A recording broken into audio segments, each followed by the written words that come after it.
sort of changes your life.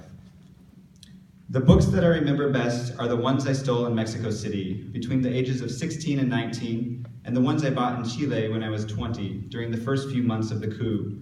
In Mexico, there was an incredible bookstore. It was called the Glass Bookstore, and it was on the Alameda.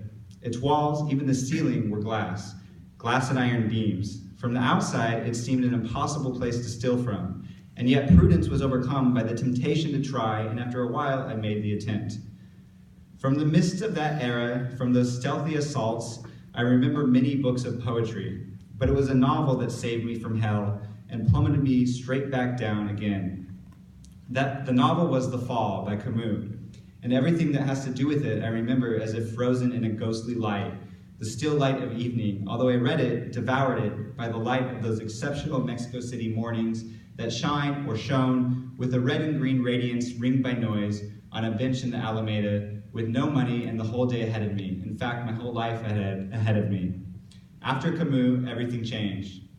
I remember the edition. It was a book with very large print, like a primary school reader, slim, cloth-covered, with a horrendous drawing on the jacket, a hard book to steal, and one that I didn't know whether to hide under my arm or in my belt, because it showed under my truant student blazer, and in the end, I carried it out in plain sight of all the clerks at the Glass Bookstore, which is one of the best ways to steal, and which I had learned from an Edgar Allan Poe story.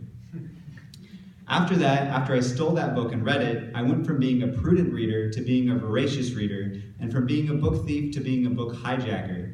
I wanted to read everything, which in my innocence was the same as wanting to uncover or trying to uncover the hidden workings of chance that had induced Camus' character to accept his hideous fate. Despite what might have been predicted, my career as a book hijacker was long and fruitful, but one day I was caught.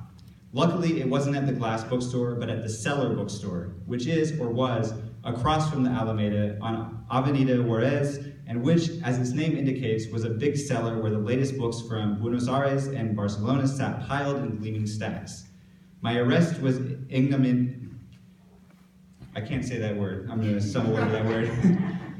It was as if the bookstore samurais had put a price on my head. They threatened to have me thrown out of the country, to give me a beating in the cellar of the Cellar Bookstore, which to me sounded like a discussion among neo-philosophers about the destruction of destruction, and in the end, after lengthy deliberations, they let me go, though not before confiscating all the books I had on me, among them The Fall, none of which I'd stolen there.